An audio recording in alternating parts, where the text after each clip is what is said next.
Hello, bienvenue pour cette nouvelle vidéo. Aujourd'hui, on se retrouve pour un petit tag écriture que, pour ne rien changer, j'ai été piquée chez About Estelle. Donc, c'est parti.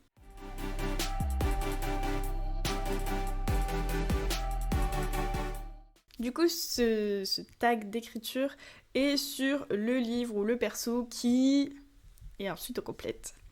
Donc le premier, c'est le livre ou le personnage qui a demandé le plus de temps, le plus de recherche.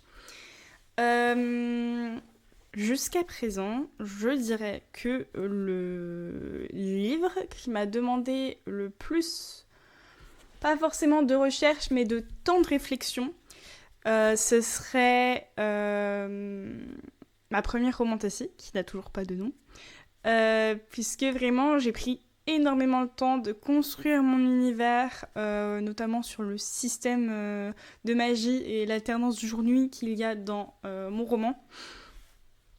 Donc je pense que ce serait celui-ci, en tout cas en termes de temps de réflexion. En termes de temps d'écriture tout court, on peut dire mes premiers romans, que ce soit The Perfect Match ou maintenant The Matchmaker, parce que je l'ai commencé à une période où j'étais pas encore, on va dire, sérieuse dans l'écriture, où j'avais mes études et choses comme ça, mon concours aussi, il me semble, à l'époque. Donc forcément, je l'ai vraiment écrit à une période où j'avais pas encore cette routine et cette discipline, si on peut dire, niveau écriture. Donc forcément, il m'a pris plus de temps que ce que je pourrais écrire maintenant. La deuxième question, c'est à l'inverse, le livre ou le personnage que j'ai écrit le plus rapidement, celui qui m'est venu le plus naturellement. Et je crois, du coup, que celui que j'ai écrit le plus rapidement, en termes de premier jet en tout cas, c'est Falling for You, parce que j'ai préparé mon petit topo pour pouvoir l'écrire pendant le nano, et j'ai écrit mon premier jet pendant le nano, donc vraiment en un mois. Donc c'est vraiment mon record, c'est celui vraiment que j'ai écrit le plus vite. La troisième question, c'est le livre pour lequel le processus processus a été le plus compliqué ou le personnage qui a été le plus difficile à écrire.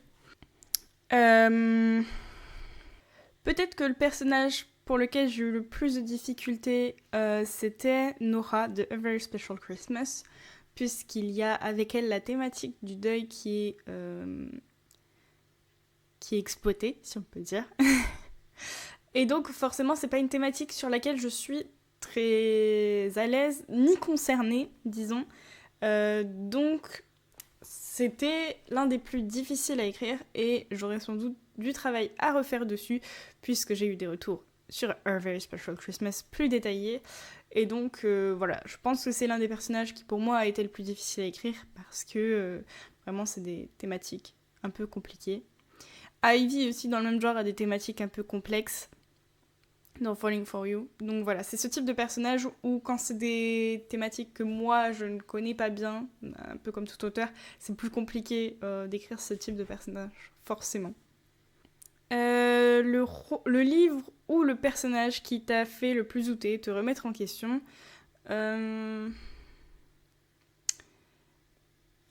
pendant l'écriture, je dirais peut-être mon projet actuel, parce que pour l'instant, j'ai vraiment beaucoup de mal avec cette romantasy. Je trouve chaque phrase, chaque scène, chaque chapitre pas fou. Je doute beaucoup. Donc, en termes pendant l'écriture, je dirais celui-ci, donc ma deuxième romantasy en cours. Et en termes de après-écriture, je dirais The Matchmaker ou The Perfect Match, puisque les soumissions à chaque fois sont très compliquées et chaque refus me fait remettre en question mon roman, forcément. Après, voilà, comme je l'ai dit sur ma vidéo par rapport au murmure littéraire pour A Very Special Christmas, The Perfect Match et A Very Special Christmas, c'est vraiment deux romans, c'est mes deux premiers romans que j'ai vraiment terminés, réécrits, etc. Et en l'occurrence, donc ceux-là, ils datent déjà d'il y a 2 ans, je crois, maintenant. Ouais, ça va faire 2 ans. Et donc forcément, du coup, sachant que avec ma période de chômage récemment, Et vraiment le fait que je voulais tout donner pour l'écriture, en plus de mon auto-entreprise, je me suis, je pense, comme je l'ai dit dans la vidéo des murmures littéraires, beaucoup améliorée ces derniers mois. Et donc, je pense que The Perfect Match ou The Matchmaker aura une autre réécriture encore. Des soumissions, je ne sais pas. Mais voilà, à l'heure actuelle, j'ai 3 refus sur 2 vagues différentes de soumissions pour The Perfect Match. Et c'est vrai que du coup, ça me fait beaucoup remettre en question à la fois le manuscrit et la qualité de mon écriture, forcément. Même si on est d'accord qu'un refus de maison d'édition ne veut pas dire que le manuscrit est nul, c'est pas ce que je dis, mais forcément un refus amène un peu ce genre de remise en question. Voilà.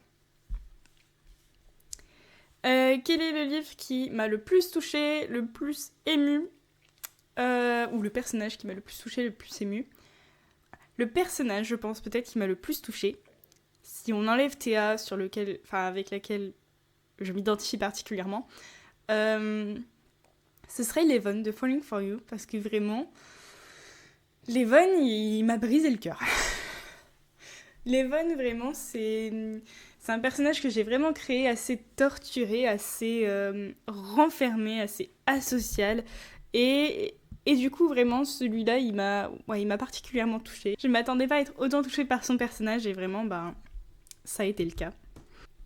Et donc, question suivante, c'est le personnage avec lequel je m'identifie le plus. Et vous l'aurez deviné, puisque je l'ai dit avant, ou alors même si vous connaissez un peu The Perfect Match, c'est Théa. Théa parce que je me suis inspirée très fortement de moi et de mon histoire personnelle pour écrire The Perfect Match, et le personnage de Théa en particulier. Même, par exemple, ma sœur qui a lu The Perfect Match a dit qu'elle me reconnaissait partout dans le roman. Donc même le roman en lui-même, je m'identifie beaucoup, puisque, voilà, en fait, que ce soit les intérêts de Théa ou de Ethan, je m'y retrouve. Que ce soit les titres de musique que j'ai mis en titre de chacun des chapitres, ou les goûts musicaux de mes personnages, que ce soit l'histoire de Théa, même de très loin, que ce soit le caractère de Théa, enfin bref, il y a énormément de choses où c'est moi, quoi.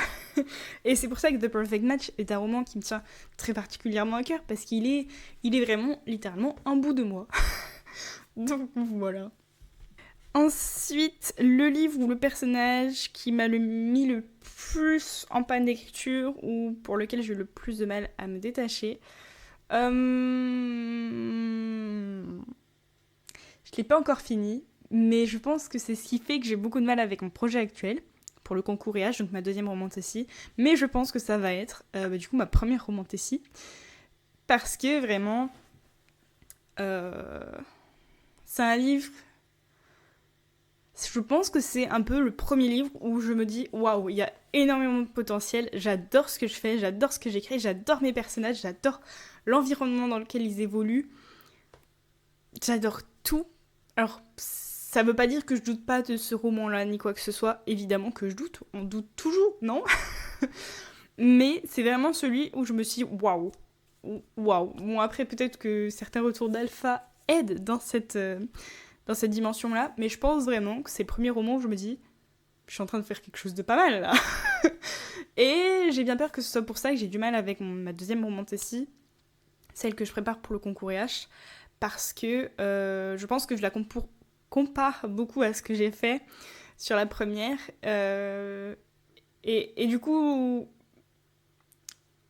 j'ai peur un peu que ça me mette en panne d'écriture, et que ce soit pour ça que j'ai vraiment du mal à trouver l'inspiration et que je critique un peu tout ce que je fais dans ce nouveau projet, parce que celui d'avant est au-dessus, quoi. Du coup, ça va rebondir un peu, hein, je pense. Le roman pour lequel le livre ou le personnage pour lequel j'ai le plus de fierté, je pense que c'est vraiment cette première romantasy, parce que je sens que j'ai accédé à un niveau supérieur, niveau écriture. Peut-être que c'est une fausse impression, peut-être que c'est juste dans ma tête, ou peut-être que c'est réellement le cas. L'un de mes alpha lecteurs dirait que c'est vraiment le cas, parce que même au sein d'un même roman, il a trouvé que j'avais beaucoup évolué. Mais du coup, vraiment, cette première romantasy, j'ai vraiment l'impression d'avoir accédé à un nouveau level. Euh, et je ne sais pas si c'est juste cette romantasy-là, ou peut-être juste que c'est le genre romantasy où j'ai eu le déclic et je me dis c'est ça que j'ai besoin d'écrire, c'est ça que je veux écrire, je ne sais pas. Mais vraiment, cette romantasy, j'en suis très fière. Et j'ai, dans un sens, hâte de la terminer pour la réécrire, parce que je sens vraiment qu'elle a du potentiel. Et voilà, j'ai hâte de voir ce que ça va donner finalement. Le livre où le personnage qui mérite mieux, qui mérite que je m'y attarde davantage, etc., que je creuse davantage. Euh, je pense que Falling for You va être ce livre-là, et les personnages qui sont à l'intérieur également. Parce que du coup, Falling for You, depuis le nano, je l'ai entre guillemets laissé. De base, j'avais prévu le réécrire en même temps que je commençais mon nouveau projet. Ça n'avait pas été le cas parce que il y a eu plein de facteurs finalement qui sont entrés en compte, donc ce serait trop long de tous les lister. Mais j'ai décidé du coup de me concentrer au maximum sur un seul projet. En tout cas à cette période-là, là je me concentre que sur ces deux projets, mais voilà, du coup, toutes les réécritures un peu en attente, A Very Special Christmas, Falling for You, etc., sont en attente. Et donc c'est pour cela que...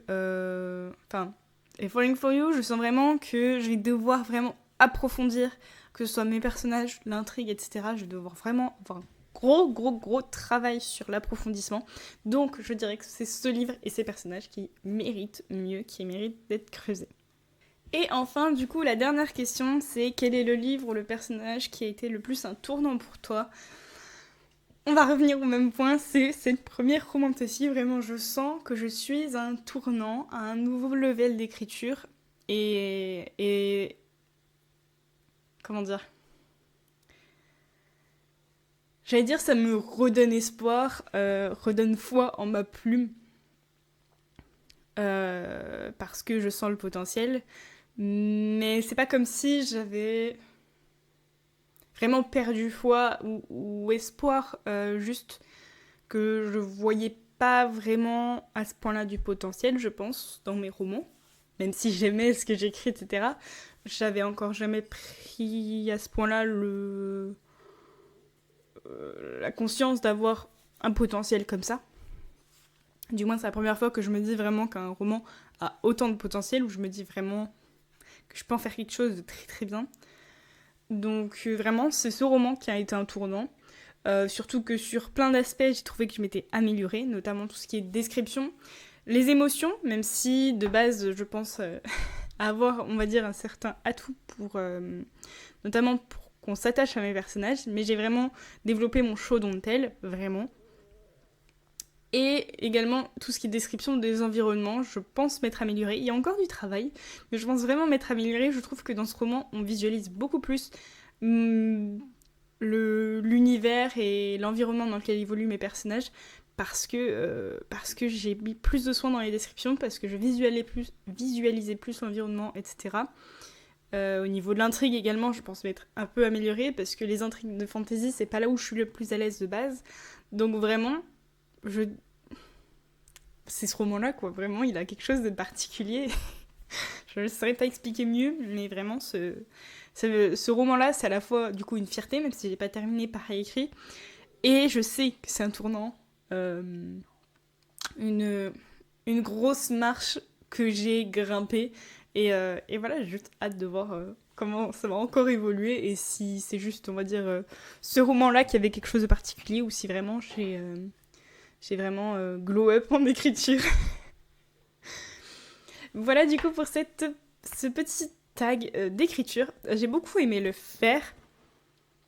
Et comme d'habitude, comme je vous dis à chaque fois, je pense que j'en ferai d'autres. J'aime beaucoup vous parler de mes romans via des tags comme ça. Donc voilà, peut-être que j'essaierai d'en créer un moi-même, mais il me faudra vraiment du temps pour le penser. Mais voilà du coup pour ce tag, n'hésitez pas à le faire, que ce soit en commentaire ou si vous le faites en vidéo, à me taguer. Et sur ce, je vous souhaite de bonnes sessions d'écriture et je vous dis à très bientôt pour une prochaine vidéo. Ciao!